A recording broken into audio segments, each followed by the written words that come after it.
चुराचांपुर district की हेंगेप sub division की मनुंग चन्म खानपी village the Indian army का खुदथोकनबदा ननसू ग्रुप अमा ओइबा UKNA की केडर मरी सिरे अदुगा असोप केडर अमन फारे हाय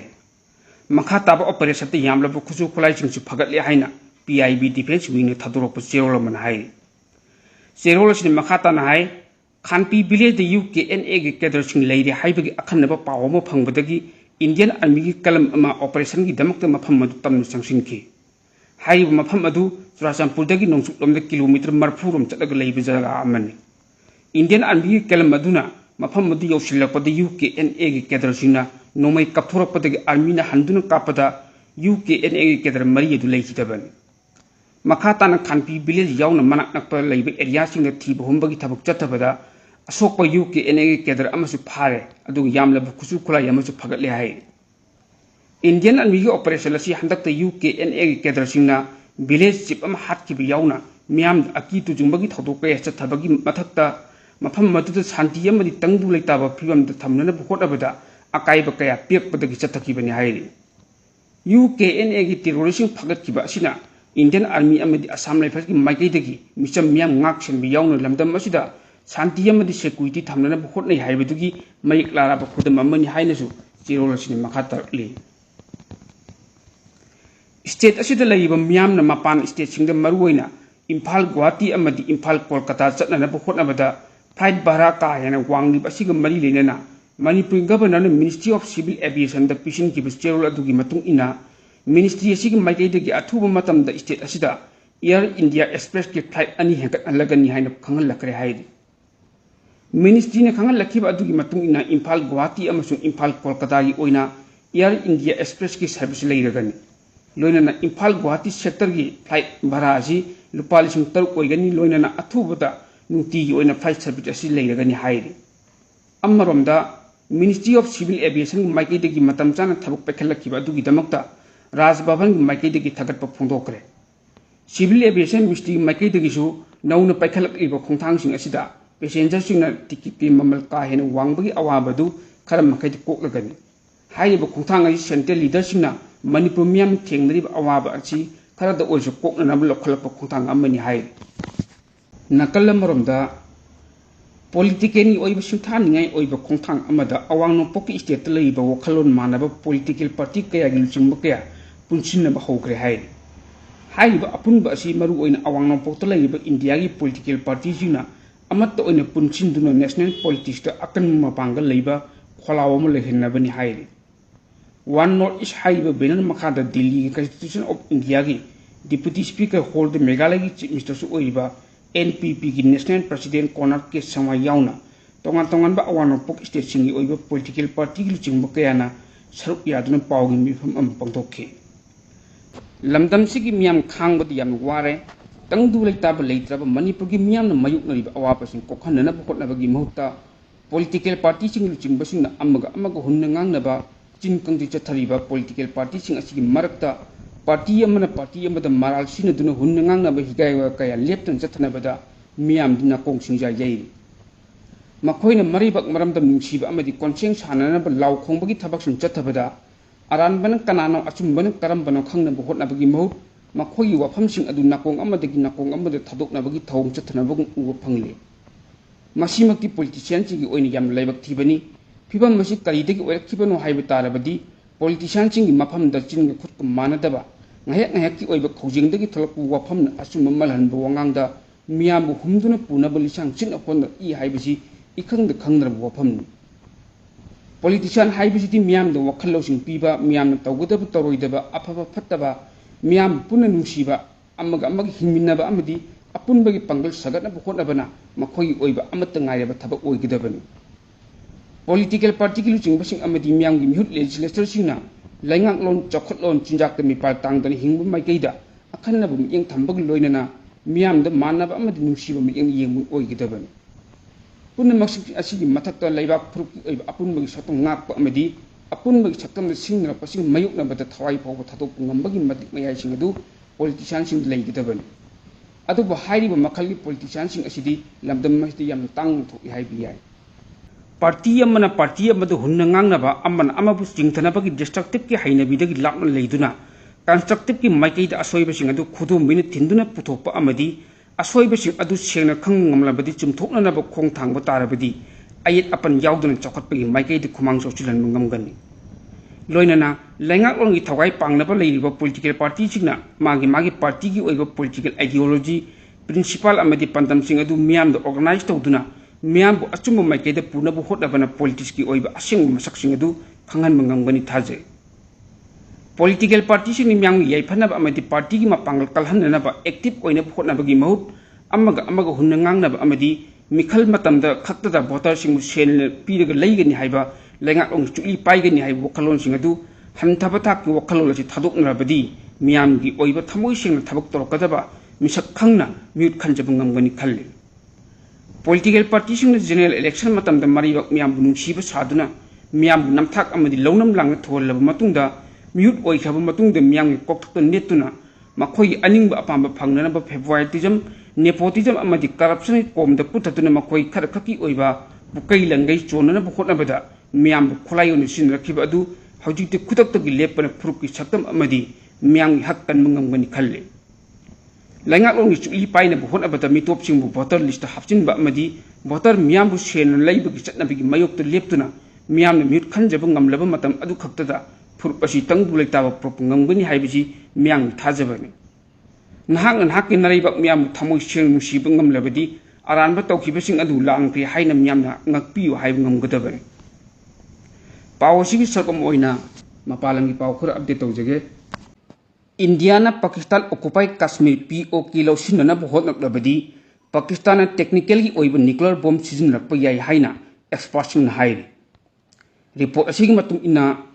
handak indiana operation sindru chathaduna brahmos missile thadaduna pakistan air force ki air base trama thoiromda akan mongda landadun thwai khib aduda pakistan india gi mayukta karimta tawngam kidabani maram maduna pakistan itatatana nuclear khulaina landana dhamka tawdun lakhi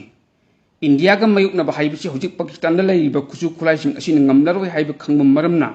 pakistan gi luching basing ni yamna lonna thukna sahi chup apik makhal gi khusu khulai sing nuclear gi oiba khulai kaya sadun lakhibani pakistan masing yamna puthukna bu khot laiba technical nuclear gi oiba khusu khulai sing asi amukta da mi lakh kaya hat ngambag loinana building punama ut olan mangam khusu khulai makhal amani hairi adubu karigma pakistan india da asingwa makhal gi khusu khulai sing asi sinaklabadi india na su tumin khak leiro maram maduna pakistan yamna toina technical nuclear khusu khulai na landagan haijirabasu taraina hekta india da khulai asi sinakloi haibagi thajabadi lei report asigi matung ina hauki ba sei kharagi manung asida pakistan nuclear gi oiba khusu khulai sing amadi bomb pubang ngam missile kaya amsu mai pang test to bungam libasi china gi technology sinaduna puthorakpani haina pawo sin makhatari US amadi Russia yauna malim gi lebak mapanda puna nuclear gi khusu khulai lising trani thoigi chani ni phuma thoirom leiri haina SIPRI gi anauba year book 2025 ki report aman haire report asigi matu ina hoji United States ta nuclear gi khusu khulai asi lising manga ga chama ga 100 Russia da lising manga ga chamri yankai mapan China da chatru France da chani ge maudra UK da chani kun manga India da chama ga marfu Pakistan da chama ga humdra Israel da maudra amadi North Korea da nuclear gi khusu khulai asi yankai le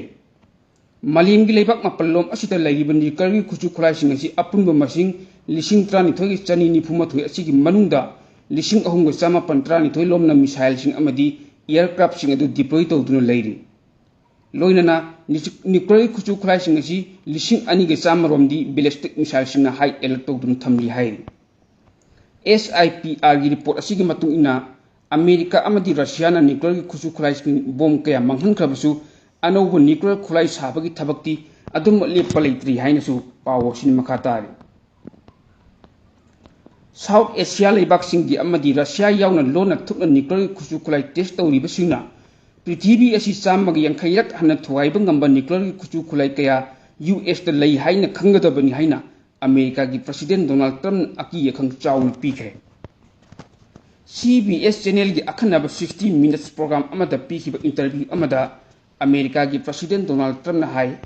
Russia China Pakistan amadi North Korea na chingba leibak singna nuclear gi khulai test tawbuga loinana nuclear gi khulai sing adi masing angakpa phang hengat na bu khonari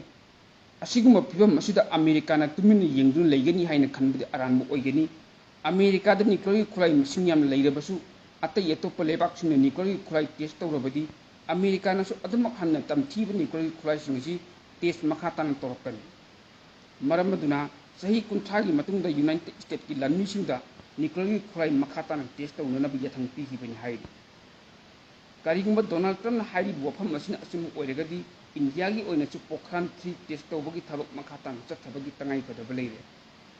ꯅꯤꯡꯁꯤꯡꯕ ꯌꯥꯕꯗꯤ ꯍꯧꯈꯤꯕ ꯀꯨꯝꯖꯥ ꯁꯣꯛ 1997ꯗ ꯄꯣꯈ꯭ꯔꯥꯟꯗ ꯅ꯭ꯌꯨꯀ꯭ꯂꯤꯌꯔꯒꯤ ꯈꯨꯠꯂꯥꯏ test ꯇꯧꯈꯤꯕ ꯑꯗꯨꯒꯤ ꯃꯇꯨꯡꯗ ꯏꯟꯗꯤꯌꯥꯗ ꯃꯥꯂꯦꯝꯒꯤ ꯂꯩꯕꯥꯛ ꯀꯌꯥꯗꯒꯤ ꯑꯀꯟꯕ ꯄ꯭ꯔꯦꯁꯔ ꯀꯌꯥ ꯄꯤꯔꯛꯈꯤꯕꯅꯤ ꯄ꯭ꯔꯦꯁꯔꯁꯤꯡ ꯑꯗꯨꯅ ꯃꯔꯝ ꯑꯣꯏꯔꯒ ꯏꯟꯗꯤꯌꯥꯅ ꯃꯈꯥ ꯇꯥꯅ ꯆꯠꯊꯅꯕ ꯍꯣꯠꯅꯔꯝꯕ ꯍꯥꯏꯗ꯭ꯔꯣꯖꯦꯟ ꯕꯣꯝ ꯇꯦꯁ ꯉꯁꯤ ꯐꯥꯎꯕ ꯇꯧꯗꯨꯅ ꯂꯥꯛꯈꯤꯕꯅꯤ ꯑꯗꯨꯕꯨ ꯃꯥꯂꯦꯝꯗ ꯍꯣꯡꯂꯛꯂꯤꯕ ꯐꯤꯚꯝ ꯑꯁꯤꯗ ꯏꯟꯗꯤꯌꯥꯅꯁꯨ ꯌꯥꯝꯅ ꯀꯨꯞꯅ ꯌꯦꯡꯁꯤꯟꯕꯒꯤ ꯇꯉꯥꯏꯐꯗꯕ ꯂꯩꯔꯦ ꯍꯥꯏꯅꯁꯨ ꯑꯦꯛꯁꯄꯥꯔꯠꯁꯤꯡꯅ ꯐꯣꯡꯗꯣꯛꯂꯤ ꯇꯥꯂꯤꯕꯥꯟ ꯂꯩꯉꯥꯛꯅ ꯒ꯭ꯔꯦꯇꯔ ꯑꯐꯒꯥꯅꯤꯁꯇꯥꯟꯒꯤ ꯃꯪꯂꯥꯟ ꯃꯥꯡꯐꯥꯎꯅꯕ ꯍꯣꯠꯅꯔꯕꯗꯤ ꯄꯥꯀꯤꯁꯇꯥꯟ ꯇꯪꯈꯥꯏ ꯑꯃ ꯌꯥꯎꯈ꯭ꯔꯒꯅꯤ ꯍꯥꯏꯅ ꯔꯤꯄꯣꯔꯠ ꯑꯃꯅ ꯍꯥꯏꯔꯤ ꯔꯤꯄꯣꯔꯠ ꯑꯁꯤꯒꯤ ꯃꯇꯨꯡ ꯏꯟꯅ ꯍꯟꯗꯛ ꯇꯥꯂꯤꯕꯥꯟꯅ ꯄꯥꯀꯤꯁꯇꯥꯟꯒ ꯂꯥꯟ ꯑꯃ ꯁꯣꯛꯅꯈ꯭ꯔꯕ ꯃꯇꯨꯡꯗ ꯍꯧꯖꯤꯛ ꯒ꯭ꯔꯦꯇꯔ ꯕꯪꯒ꯭ꯂꯥꯗꯦꯁꯀꯤ ꯋꯥꯍꯧꯗ ꯑꯃꯨꯛ ꯍꯟꯅ ꯇꯥꯂꯤꯕꯥꯟ ꯑꯃꯗꯤ ꯄꯥꯀꯤꯁꯇꯥꯟ ꯑꯅꯤꯒꯤ ꯃꯔꯛꯇ ꯑꯆꯧꯕ ꯇꯦꯟꯁꯟ ꯑꯃ ꯑꯃꯨꯛ ꯂꯥꯛꯈ꯭ꯔꯦ ꯄꯟꯕ ꯌꯥꯕꯗꯤ ꯑꯐꯒꯥꯅꯤꯁꯇꯥꯟꯒꯤ ꯑꯜ ꯃꯗ꯭ꯔꯥꯁ ꯑꯜ ꯑꯁꯥꯔꯤꯌꯥ ꯃꯍꯩꯔꯣꯏꯁꯤꯡꯅ ꯍꯟꯗꯛ ꯇꯥꯂꯤꯕꯥꯟꯒꯤ ꯃꯤꯅꯤꯁꯇꯔ ꯃꯨꯍꯝꯃꯗ ꯅꯕꯤ ꯎꯃꯔꯗ ꯒ꯭ꯔꯦꯇꯔ ꯑꯐꯒꯥꯅꯤꯁꯇꯥꯟꯒꯤ ꯃꯦꯞ ꯑꯃ ꯈꯨꯗꯣꯜ ꯇꯝꯂꯛꯈꯤꯕꯅꯤ ꯒ꯭ꯔꯦꯇꯔ ꯑꯐꯒꯥꯅꯤꯁꯇꯥꯟꯒꯤ ꯃꯦꯞ ꯑꯗꯨꯗ ꯄꯥꯀꯤꯁꯇꯥꯟꯒꯤ ꯃꯅꯨꯡꯗ ꯂꯩꯔꯤꯕ ꯍꯧꯖꯤꯛ ꯂꯩꯔꯤꯕ ꯈꯦꯕꯔ ꯄꯈꯟꯇꯨꯋꯥ ꯒꯤꯜꯒꯤꯠ ꯕꯜꯇꯤꯁꯇꯥꯟ ꯑꯃꯗꯤ ꯕꯂꯨꯆꯤꯁꯇꯥꯟ ꯍꯥꯏꯔꯤꯕ ꯂꯝꯁꯤꯡ ꯑꯁꯤ ꯌꯥꯎꯔꯤ ꯒ꯭ꯔꯦꯇꯔ ꯑꯐꯒꯥꯅꯤꯁꯇꯥꯟꯒꯤ ꯋꯥꯈꯜꯂꯣꯟ ꯑꯁꯤ ꯃꯪꯂꯥꯟ ꯑꯣꯏꯅ ꯂꯩꯔꯝꯕꯅꯤ ꯑꯗꯨꯕꯨ ꯂꯩꯕꯥꯛ ꯑꯁꯤꯒꯤ ꯃꯍꯩꯔꯣꯏꯁꯤꯡꯅ ꯄꯨꯊꯣꯔꯛꯄ ꯍꯥꯏꯕꯁꯤ ꯑꯐꯒꯥꯅꯤꯁꯇꯥꯟꯒꯤ ꯃꯤꯌꯥꯝꯒꯤ ꯊꯃꯣꯏꯅꯨꯡꯗ ꯃꯌꯦꯛ ꯂꯥꯅ ꯂꯩꯇꯦ ꯍꯥꯏꯅꯁꯨ ꯇꯥꯛꯄꯅꯤ ꯍꯥꯏꯅ ꯄꯥꯎ ꯑꯁꯤ ꯃꯈꯥ ꯇꯥꯔꯤ ꯒꯖꯥꯗ ꯍꯃꯥꯁꯅ ꯂꯥꯟ ꯁꯣꯛꯅꯅꯕ ꯆꯠꯀꯗꯧꯔꯤꯕ ꯄꯥꯀꯤꯁꯇꯥꯟꯒꯤ ꯂꯥꯟꯃꯤ ꯑꯃꯗ $10,000 ꯄꯤꯒꯗꯕꯅꯤ ꯍꯥꯏꯔꯤꯕꯗ ꯏꯖꯔꯦꯜꯅ ꯂꯥꯟꯃꯤ ꯑꯃꯗ $100 ꯄꯤꯒꯦ ꯍꯥꯏꯅ ꯐꯣꯡꯗꯣꯔꯛꯈ꯭ꯔꯦ ꯍꯥꯏꯔꯤ ꯔꯤꯄꯣꯔꯠ ꯑꯁꯤꯒꯤ ꯃꯇꯨꯡ ꯏꯟꯅ ꯑꯃꯦꯔꯤꯀꯥꯅ ꯌꯥꯊꯪ ꯀꯥꯎꯊꯔꯛꯄꯒꯤ ꯃꯇꯨꯡ ꯏꯟꯅ ꯄꯥꯀꯤꯁꯇꯥꯟꯅ ꯒꯖꯥꯗ ꯍꯃꯥꯁꯀ ꯂꯥꯟ ꯁꯣꯛꯅꯅꯕ ꯂꯥꯟꯃꯤ 10,000 ꯊꯥꯅꯕ ꯊꯧꯔꯥꯡꯂꯛꯈꯤꯕꯅꯤ ꯑꯗꯨꯕꯨ ꯂꯥꯟꯃꯤ ꯑꯃꯗ ꯁꯨꯞꯅꯒꯤ $100 ꯈꯛ ꯄꯤꯒꯅꯤ ꯍꯥꯏꯅ ꯏꯖꯔꯦꯜꯅ ꯐꯣꯡꯗꯣꯔꯛꯈꯤꯕ ꯑꯁꯤꯒꯤ ꯃꯇꯥꯡꯗ ꯍꯧꯖꯤꯛ ꯐꯥꯎꯕꯒꯤ ꯑꯣꯏꯅꯗꯤ ꯅꯥꯀꯜ ꯑꯅꯤꯒꯤ ꯃꯔꯛꯇ ꯌꯥꯅꯕ ꯄꯨꯔꯛꯈ꯭ꯔꯕ꯭ꯔꯥ ꯅꯠꯇ꯭ꯔꯒ ꯌꯥꯅꯗ꯭ꯔꯤꯕ꯭ꯔꯥ ꯍꯥꯏꯕꯗꯨꯒꯤ ꯃꯔꯝꯗꯤ ꯆꯞ ꯆꯥꯅ ꯈꯪꯕ ꯉꯝꯗ꯭ꯔꯤ ꯍꯥꯏꯔꯤ ꯅꯥꯀꯜ ꯑꯃꯔꯣꯝꯗ ꯏꯖꯔꯦꯜꯅ ꯉꯁꯤ ꯐꯥꯎꯕꯗ ꯈꯥ ꯊꯪꯕ ꯂꯦꯕꯥꯅꯟꯗ ꯂꯩꯔꯤꯕ ꯍꯤꯖꯕꯨꯜꯂꯥꯍꯒꯤ ꯃꯐꯝꯁꯤꯡꯗ ꯑꯍꯦꯟꯕ ꯑꯦꯇꯦꯛ ꯆꯠꯊꯈꯤ ꯍꯥꯏꯅ ꯑꯀꯟꯕ ꯋꯥꯔꯅꯤꯡ ꯇꯧꯈ꯭ꯔꯦ ꯋꯥꯔꯅꯤꯡ ꯑꯁꯤ ꯂꯦꯕꯥꯅꯟꯒꯤ ꯍꯦꯜꯊ ꯃꯤꯅꯤꯁꯇ꯭ꯔꯤꯅ ꯏꯖꯔꯦꯜꯒꯤ ꯑꯦꯌꯔ ꯁ꯭ꯇ꯭ꯔꯥꯏꯛꯅ ꯃꯤꯑꯣꯏ 4 ꯍꯥꯠꯈ꯭ꯔꯦ ꯍꯥꯏꯅ ꯔꯤꯄꯣꯔꯠ ꯄꯤꯔꯛꯈꯤꯕ ꯑꯗꯨꯒꯤ ꯅꯣꯡꯉꯥꯜꯂꯛꯄꯗ ꯂꯥꯛꯈꯤꯕꯅꯤ ꯀꯨꯝꯖꯥ 2024ꯒꯤ ꯅꯕꯦꯝꯕꯔꯒꯤ ꯊꯥꯗ ꯏꯖꯔꯦꯜꯅ ꯂꯦꯕꯥꯅꯟꯒꯤ ꯃꯤꯂꯤꯇꯦꯔꯤ ꯒ꯭ꯔꯨꯞ ꯑꯃ ꯑꯣꯏꯔꯤꯕ ꯍꯤꯖꯕꯨꯜꯂꯥꯍꯒꯤ ꯁꯤꯖꯐꯤꯌꯔ ꯂꯥꯎꯊꯣꯔꯛꯄ ꯂꯩꯈ꯭ꯔꯕꯁꯨ ꯏꯖꯔꯦꯜꯅ ꯃꯈꯥ ꯇꯥꯅ ꯂꯦꯕꯥꯅꯟꯒꯤ ꯃꯐꯝ 5ꯗ ꯃꯈꯣꯏꯒꯤ ꯂꯟꯃꯤꯁꯤꯡ ꯃꯄꯨꯡ ꯐꯥꯅ ꯊꯥꯗꯣꯛꯗꯨꯅ ꯆꯥꯡ ꯅꯥꯏꯅ ꯁ꯭ꯇ꯭ꯔꯥꯏꯛ ꯆꯠꯊꯗꯨꯅ ꯂꯥꯛꯂꯤ ꯏꯖꯔꯦꯜꯒꯤ ꯗꯤꯐꯦꯟꯁ ꯃꯤꯅꯤꯁꯇꯔ ꯏꯖꯔꯦꯜ ꯀꯥꯁꯅ ꯐꯣꯡꯗꯣꯔꯛꯈꯤꯕ ꯋꯥꯔꯣꯜ ꯑꯃꯒꯤ ꯃꯇꯨꯡ ꯏꯟꯅ ꯍꯤꯖꯕꯨꯜꯂꯥꯍ ꯑꯁꯤ ꯃꯩ ꯄꯥꯏꯗꯨꯅ ꯁꯥꯟꯅꯔꯤ ꯂꯣꯏꯅꯅ ꯂꯦꯕꯥꯅꯟꯒꯤ ꯄ꯭ꯔꯁꯤꯗꯦꯟꯠꯅ ꯈꯣꯡꯐꯝ ꯍꯣꯡꯗꯣꯛꯅꯕ ꯍꯣꯠꯅꯗꯨꯅ ꯂꯩ ꯍꯥꯏꯈꯤ ꯃꯃꯥꯡꯗ ꯌꯥꯅꯈꯤꯕ ꯋꯥꯔꯣꯜꯁꯤꯡꯒꯤ ꯃꯇꯨꯡ ꯏꯟꯅ ꯂꯦꯕꯥꯅꯟ ꯂꯩꯉꯥꯛꯅ ꯍꯤꯖꯕꯨꯜꯂꯥꯍ ꯃꯤꯂꯤꯇꯦꯟꯠꯁꯤꯡꯕꯨ ꯈꯨꯠꯂꯥꯏ ꯊꯥꯗꯣꯛꯍꯟꯕ ꯑꯃꯁꯨꯡ ꯁꯥꯎꯗꯔꯟ ꯂꯦꯕꯥꯅꯟꯗꯒꯤ ꯃꯈꯣꯏꯕꯨ ꯇꯛꯊꯣꯛꯄꯒꯤ ꯊꯕꯛꯁꯤꯡ ꯑꯗꯨ ꯊꯕꯛ ꯑꯣꯏꯅ ꯃꯄꯨꯡ ꯐꯥꯅ ꯂꯧꯈꯠꯀꯗꯕꯅꯤ ꯍꯥꯏꯈꯤ ꯑꯋꯥꯡ ꯊꯪꯕ ꯂꯦꯕꯥꯅꯟꯗ ꯂꯩꯔꯤꯕ ꯃꯤꯌꯥꯝꯁꯤꯡ ꯑꯗꯨꯗ ꯀꯔꯤꯒꯨꯝꯕ ꯃꯈꯜ ꯑꯃꯠꯇꯒꯤ ꯁꯤꯡꯅꯕ ꯂꯩꯍꯜꯂꯣꯏ ꯃꯔꯝ ꯑꯗꯨꯅ ꯍꯤꯖꯕꯨꯜꯂꯥꯍ ꯃꯤꯂꯤꯇꯦꯟꯠꯁꯤꯡꯒꯤ ꯃꯊꯛꯇ ꯑꯍꯦꯟꯕ ꯁ꯭ꯇ꯭ꯔꯥꯏꯛꯁꯤꯡ ꯆꯠꯊꯒꯅꯤ ꯍꯥꯏꯅ ꯏꯖꯔꯦꯜꯒꯤ ꯃꯥꯏꯀꯩꯗꯒꯤ ꯐꯣꯡꯗꯣꯔꯛꯄꯅꯤ ꯏꯖꯔꯦꯜꯒꯤ ꯄ꯭ꯔꯥꯏꯝ ꯃꯤꯅꯤꯁꯇꯔ ꯕꯦꯟꯖꯥꯃꯤꯟ ꯅꯦꯇꯥꯟꯌꯥꯍꯨꯅ ꯐꯣꯡꯗꯣꯔꯛꯈꯤꯕꯒꯤ ꯃꯇꯨꯡ ꯏꯟꯅꯗꯤ ꯍꯤꯖꯕꯨꯜꯂꯥꯍ ꯃꯤꯂꯤꯇꯦꯟꯠꯁꯤꯡ ꯑꯁꯤ ꯑꯃꯨꯛ ꯍꯟꯅ ꯃꯇꯤꯛ ꯃꯌꯥꯏ ꯂꯩꯕ ꯃꯇꯤꯛ ꯆꯥꯕ ꯈꯨꯠꯁꯨ ꯈꯨꯠꯂꯥꯏ ꯄꯩꯁꯤꯟꯅꯕ ꯍꯣꯠꯅꯔꯤ ꯃꯈꯣꯏꯒꯤ ꯂꯦꯕꯥꯅꯟꯒꯤ ꯂꯩꯉꯥꯛꯀꯤ ꯃꯥꯏꯀꯩꯗꯒꯤ ꯊꯕꯛꯁꯤꯡ ꯑꯁꯤ ꯃꯄꯨꯡ ꯐꯥꯅ ꯊꯥꯅꯅꯕ ꯍꯣꯠꯅꯔꯛꯀꯅꯤ ꯍꯥꯏꯅ ꯊꯥꯖꯕ ꯊꯝꯂꯤ ꯑꯗꯨꯕꯨ ꯁꯤꯖꯐꯤꯌꯔꯒꯤ ꯃꯅꯨꯡ ꯑꯁꯤꯗ ꯏꯖꯔꯦꯜꯅ ꯃꯈꯣꯏ ꯃꯁꯥ ꯉꯥꯛꯊꯣꯛꯆꯅꯕ ꯍꯥꯏꯗꯨꯅ ꯍꯤꯖꯕꯨꯜꯂꯥꯍ ꯃꯤꯂꯤꯇꯦꯟꯠꯁꯤꯡꯒꯤ ꯃꯊꯛꯇ ꯑꯀꯟꯕ ꯁ꯭ꯇ꯭ꯔꯥꯏꯛ ꯆꯠꯊꯕ ꯍꯥꯏꯕꯁꯤ ꯃꯈꯣꯏꯒꯤ ꯃꯥꯏꯀꯩꯗꯒꯤ ꯌꯥꯝꯅ ꯁꯦꯡꯂꯕ ꯋꯥꯐꯝꯅꯤ ꯍꯥꯏꯅ ꯐꯣꯡꯗꯣꯛꯂꯤ ꯃꯍꯥꯛꯅ ꯉꯁꯤ ꯆꯌꯣꯜꯒꯤ ꯑꯣꯏꯅ ꯄꯥꯡꯊꯣꯛꯄ ꯀꯦꯕꯤꯅꯦꯠ ꯃꯤꯐꯝꯗ ꯂꯦꯕꯥꯅꯟꯒꯤ ꯏꯖꯔꯦꯜꯒꯤ ꯃꯥꯌꯣꯛꯇ ꯂꯩꯕ ꯊ꯭ꯔꯦꯠ ꯑꯃ ꯑꯣꯏꯍꯜꯂꯣꯏ ꯍꯥꯏꯅꯁꯨ ꯃꯊꯧ ꯇꯥꯕ ꯊꯕꯛꯁꯤꯡ ꯄꯥꯏꯈꯠꯀꯅꯤ ꯍꯥꯏꯕ ꯋꯥꯐꯝꯁꯨ ꯃꯥꯅ ꯐꯣꯡꯗꯣꯛꯈꯤ ꯍꯥꯏꯔꯤ